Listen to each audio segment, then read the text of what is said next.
What is up, guys, and welcome back to the channel. Welcome back to BJJ for MMA. Today we're going to be discussing CJI, the Craig Jones Invitational, and how it could change Jiu-Jitsu forever. Before we get into this video, I want to take a chance to thank you guys for subscribing to the channel and supporting the content. Every time I see a like, a comment, a subscription, it motivates me to make another video, and so I appreciate all of the ones kind of like that, and I appreciate all of you who choose to do so. So thank you, and thank you, Chris Lindsley. All right, now getting in CJI, guys, it's been blowing up the jiu-jitsu world. Everyone has been talking about it. The Craig Jones Invitational, how Craig Jones is going head to head with ADCC, competing the same weekend. August 16th and 17th is gonna be the inaugural dates for CJI. There will be insane prize money, and we're gonna get into all of this, how it affects the jiu-jitsu world, how it affects fighter pay, and so much more. So again, thank you guys for tuning in. Now let's go ahead and get into this. Obviously, we're not doing this just for the money, but in a sport where there is no money, enough money to eat would be fucking nice. The Craig Jones Invitational. You're going head to head with the ADCC. ADCC's existed for over 20 years, but no increase in grappler pay. I decided to put our own event on. So we're trying to disrupt the industry to compensate the athletes well and to raise some money for charity along the way.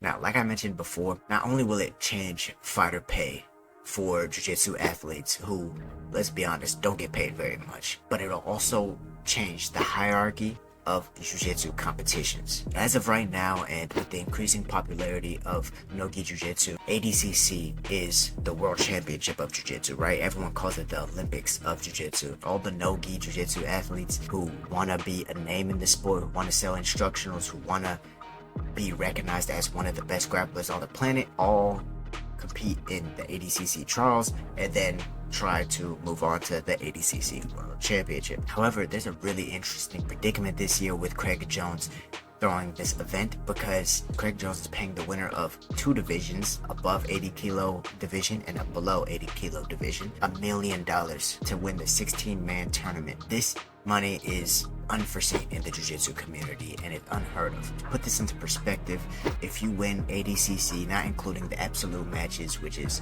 60 grand that you will get paid, but if you win your division in ADCC, you win $10,000. Second place wins $6,000.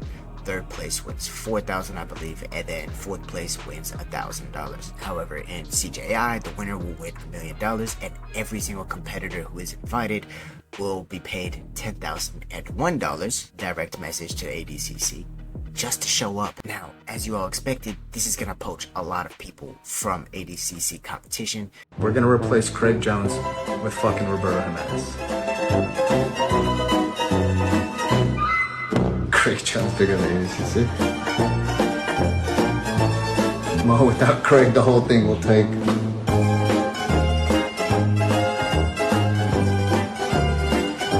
Do you have any idea how he feels about this? I imagine he's not happy.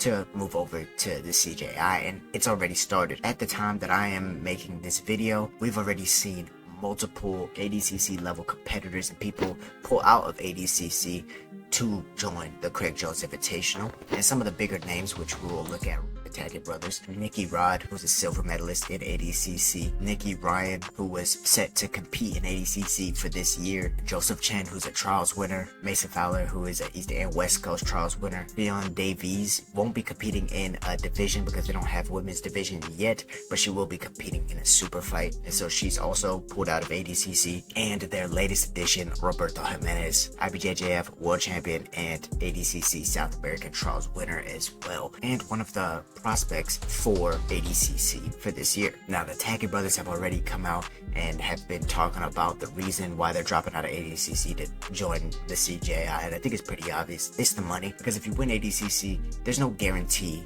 that you'll be a name in jiu-jitsu and that you will be rich, right? Matter of fact, some of the richest jiu-jitsu athletes, or the most successful jiu-jitsu athletes who have come out of ADCC, didn't even win the competition. Notably, Craig Jones, Nick Rodriguez, and the list goes on, right? But the counter argument for ADCC is that they give you a platform to sell instructionals, to get your name well known, and it's kind of like been a legacy thing, right? However, Craig Jones says he's trying to do this competition in order to build the sport, and I think he is doing just that, because it's not only a direct hit to ADCC because they're poaching their competitors, or even that they're doing it on the same day, but it's also the eyes that are going to be on the competition. They're not just choosing the best athletes, but they're also choosing some of the most well-known athletes. For an example, Joseph Chen might not have been in this year's ADCC.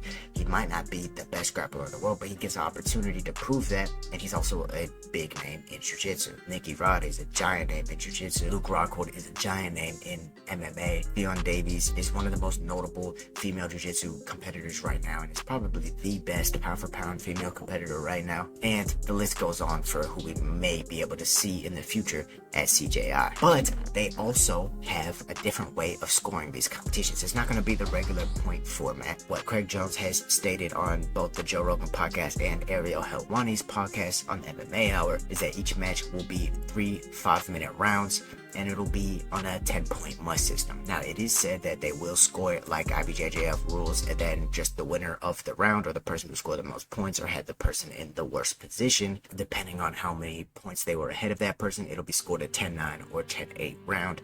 They still haven't ironed out all the details for that, so I will be coming out with another video whenever we do have more details on that. But I like that format. We just watched the Iger competition with Team Kasai running through everybody in this 3-round format, and I think it pushes people to try and finish the match, or at least push the pace a lot more. Another way I think this helps Jiu-Jitsu is because it's also gonna make the slanted wall, yes, from the pit submission series from Karate Combat, more popular. Now, they can't do a square, they can't do a pit like how Karate Combat does because it is trademarked, but what Craig Jones has said is that he's doing something called the alley, which is a rectangle version of the pit. So they still will have that slanted wall, and I think that this is the best platform to have jiu-jitsu matches on. It stops people from running away or constantly backing up without the penalty of like falling off of a stage or stalling the match because their back is up against the cage. Now, if you go backwards and you run into that wall, it's almost like you're immediately gonna fall, and it kind of is a natural penalty for backing up or trying to stall. Another thing it does is it keeps the ref out of the match, so you don't have to worry about who's taking the advantage and all these resets, and I think that it just makes the whole sport more exciting. So we've talked about how they're poaching high-level competitors from ADCC. We also talked about how the rule set is going to be a little bit different, and we talked about the fact that they're going to have not only the best competitors, but also the most popular competitors competing for them, other than maybe like Gordon Ryan. Craig Jones will also be on the card. He's competing in a very weird match against Gabby Garcia, but here, hey, I'm all here for it. They're also competing in the super fight division. He says he's trying to get 2 more super fights to go down. They have yet to announce an opponent for Leon Davies. However, Craig Jones and Gabby Garcia is one matchup, and they're trying to do 2 super fights per day, which means we're looking at 2 more matchups to be set. Now that we got through that, going back to the hierarchy of jiu-jitsu competitions, ADCC and IBJJF have been on top for a long while. However, these super fight promotions like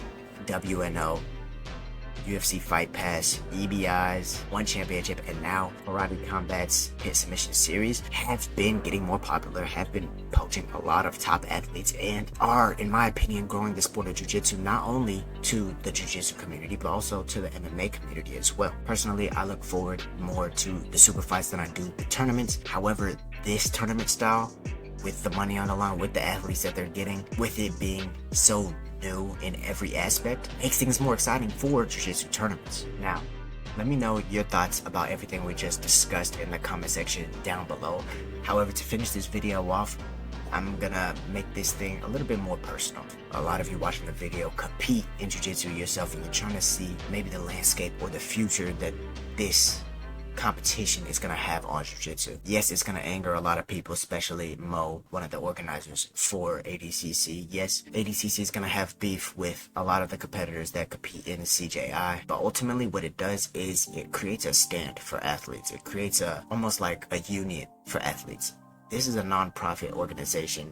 Craig Jones has found some billionaire who's willing to put millions of dollars on the line to help grow the sport of jiu-jitsu, and I think that this is all that it does, man. I don't think jiu-jitsu athletes are going to be getting paid $1 million per match. I just don't think that the risk reward factor is there. But what I do think is that it's less about immediately increasing fighter pay, more about the fighters standing together and demanding higher pay, demanding better compensation for their time and their legacies in the sport. Now, in the UFC, everyone's talking about fighter pay, but they can't do this because it's such an individualistic sport that if one person doesn't want to fight or they try and create a union, it's just on to the next person for who's going to get that next title shot, who's going to become champion, and it almost pits the athletes against each other. But in this type of format, I think Craig Jones has come up with a very unique idea to help the athletes come together, form this sort of union or stand against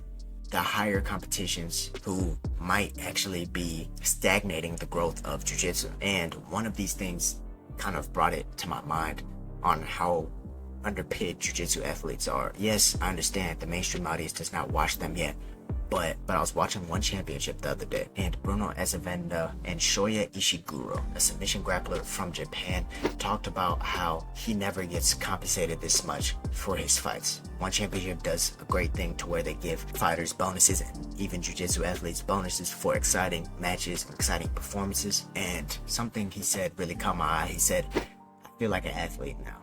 And that really struck home because he said back in Japan they don't support him like this.